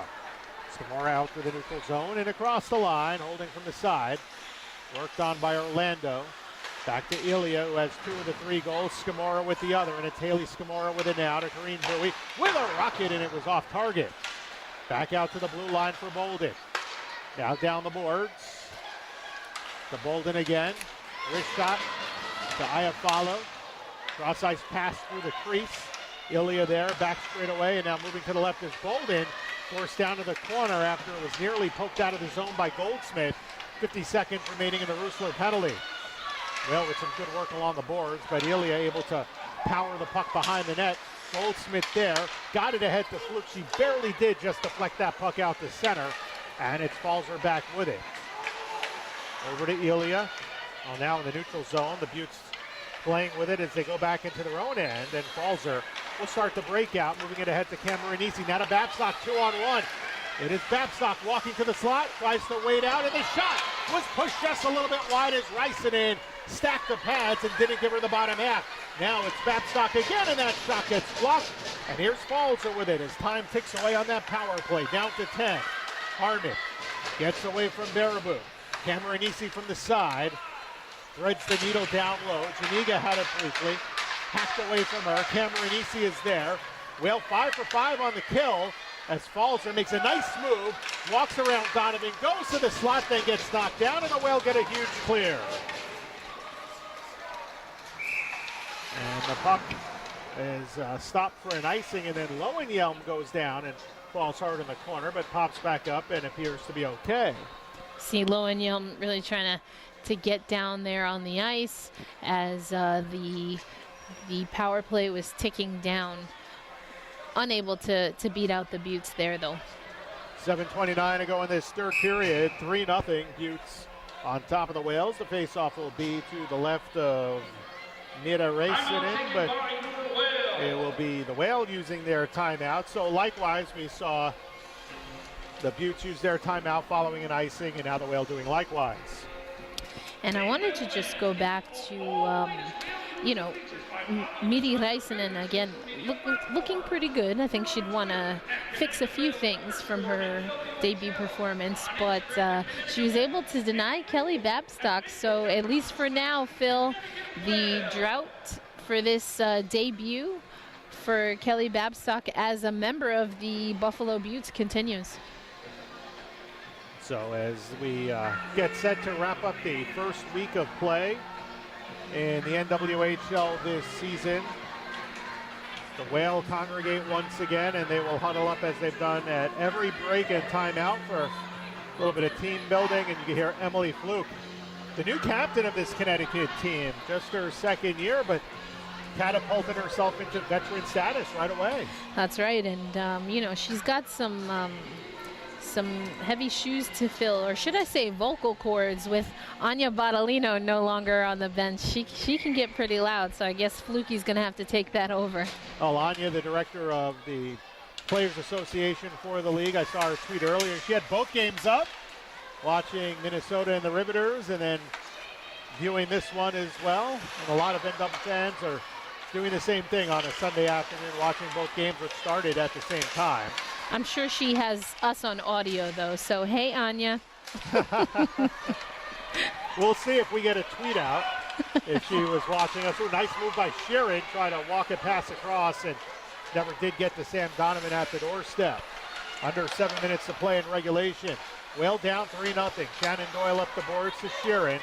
Got stood up by her teammate Fluke trying to come across, and it's Julia Iafalo looking for the cutting Jordan Churon. Now Casorso takes it deep on Taberi. Kim Taberi, the rookie, was paired on the top line with Sydney Rusler. And she's out there on the ice right now with Elena Orlando. As Ryan Aquali working 5 defenders here late in his game. Lowenjelm been skating up as a forward here in the third period. And now it's tipped out of the zone by Emily Fluke with 6:18 to go. And icing gets waved off. Taken by Emily Falzer, and it's interesting watching her with just the A on the sweater. She was the captain for seasons 1 and 2 when she was in Buttes Baby Blue, but after returning, just an alternate. They haven't gone with an official captain yet for this group. That's right. All A's across the board. A very studious group of leadership here. You've got Haley Skamura, who we've mentioned, Emily Falzer, and Corrine Bowie, who served as captain last year. And want to give a shout out to the 2017-18 captain of the Connecticut Whales, Sam Faber, announced her retirement. So now Strictly and a turnover. Here comes Cameronese on the breakaway. Got it pushed by. Räisänen stands tall. Might have gotten a little tip on that as it remains a 3-0 game with 5:43 to go. Cameronese again. Looking in front. Elia trying to set up for the hat trick and had her stick lifted by Baraboo. Back to Cameronese. To the slot. Fanned on by Skamora, and the puck comes all the way down. Long play ahead by Hensley. And now Skamora will deflect it in. Sydney Rusler will play the dump in behind her net. 5:18 to go in the third period. Now it's Elena Orlando. Looks up the boards for Anderson. Gap quickly closed, taken by Bolden. Activating from the blue line, pinching down. Good puck movement back to the blue line. Here's Savannah Harmon. Harmon's looked fantastic, by the way, in her first NWHL game. 2 titles with Clarkson. Now the shot by Bowie, blocked in front, sat there in the crease, whipped to the boards by Orlando, pushed back down by Harmon. And now Orlando there in behind. Around to the far wing corner for Rusler. Lobbed ahead, glove down. Here's Bolden. Got stood up, chipped it to the right. And Janiga will have to settle it down on the right. Look to center a feed. It was stolen. Now Schwensfire. 1-on-2. Poked away. Well done by Harmon, and she gathers it back up deep in her zone with 4:25 to play.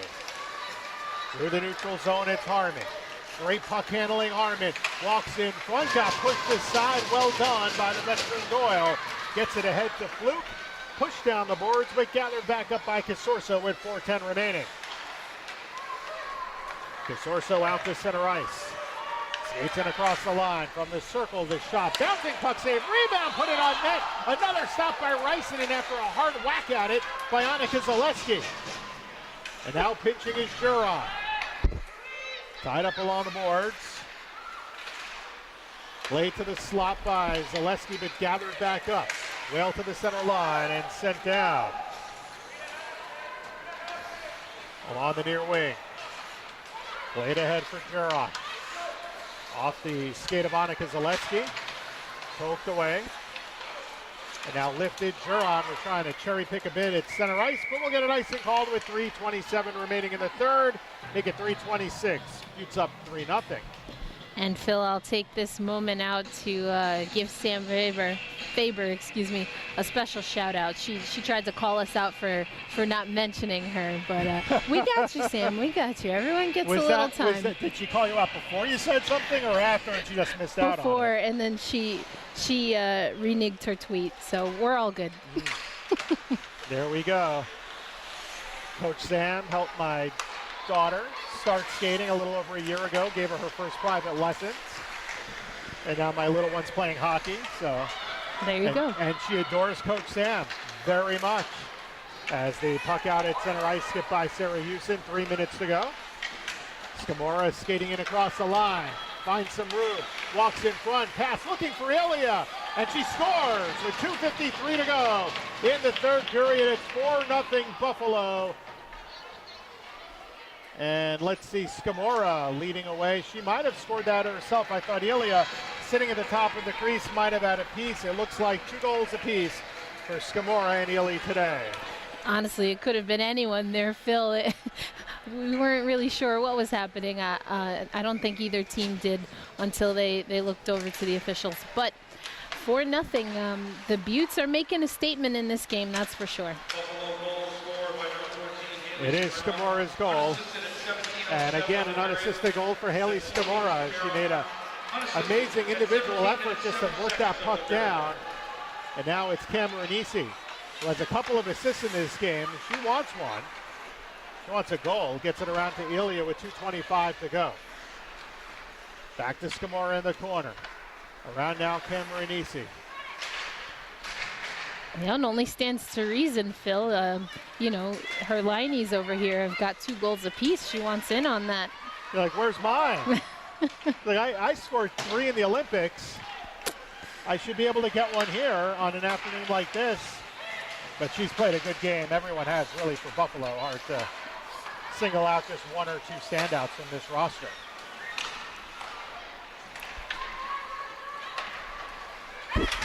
So are they credit? Is that last goal? It's 14. And it's going to be Scamora from Blake Bolden. So Bolden on that second Scamora goal does get a point. Her first in the NWHL this season. 1:35 to play in regulation. 4-0 Buffalo. The shot's unofficially 37-9. Janiga, pass in front. And the shot denied. That was Casorso coming to the top of the crease. Back to Harmon from the right side. Give and go with Janiga. Donovan strips her with 1:15 to play. Now behind the net, Babstock. To Beery there for the Whale. Here's Janiga left side. Lost it. Emily Fluke looks up ice. Lobs the puck ahead. Finds Sheeran. Across the line, Sheeran from straight on. Put a weak shot in on Hensley. Makes a save to the corner. Oh, and a body check out along the left wing side. Fluke got dinged up by Kelly Babstock. No penalty called with 50 seconds to play. And it's Orlando along the near side, looking up ice. So it appears that Nicole Hensley in her maiden voyage in the NWHL is going to pick up a shutout, the former Lindenwood and Team USA gold medalist. 33 seconds remaining. Orlando dropping it back off for Doyle. Facing the forecheck by Iafallo. Utes are not taking their foot off the gas here in the final minute of play. Baribeau out to the center line. Drives it in cross ice to the corner. Sarah Hewson centered in front. Hensley stops it with her stick with 14 to go. Puck lobbed off the glass. Geron gets it out to the neutral zone. Tracked down by Rusler. Failed to backhand it out of the zone. Goldsmith able to do so with 2 seconds to go, and the horn will sound. That does it. Here in Stamford, Connecticut, the Buffalo Beauts behind a shutout from Nicole Hensley and 2 goals apiece by Maddie Ilya and Haley Scamora. The 2 returning leading scorers from a season ago. They defeat the Whale by a final of 4-0. Overall, good game, good team effort by the Buffalo Beauts. Hensley looks like we have unofficially, at least for now, that she faced less than 10 shots on goal, but she was a very active goalie, Phil.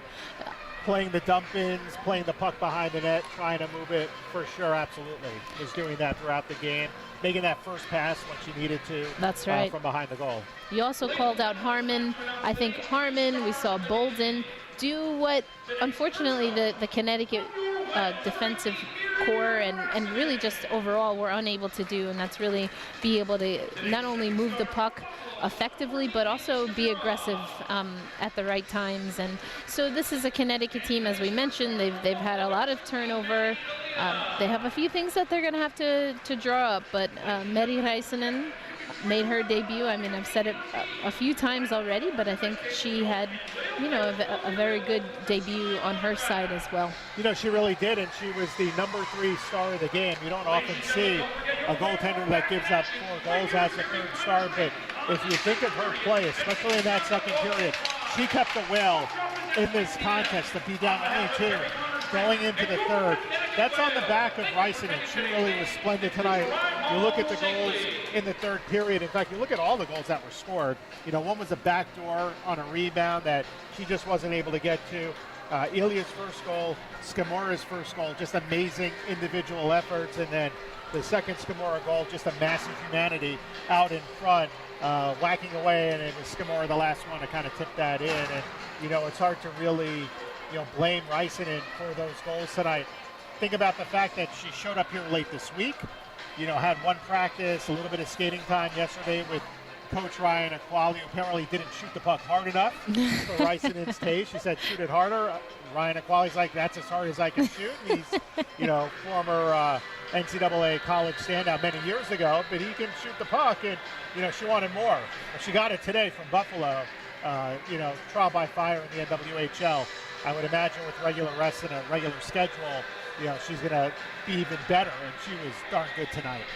And that's what we'll hope to see overall, is just the entire team, especially once we integrate those players not yet with the team, see the Connecticut team just continue to improve and elevate their game. They were able to do that to an extent last year. I think maybe hit a little bit of a plateau towards the end there, so that'll be something to keep an eye out, and we'll see what kind of buttons Ryan Aquali is going to press from here on out. Well, he'll have a chance to relive this one during the course of the weekend with practice, and these 2 teams will play again at Harbor Center on the 13th. That's next Saturday.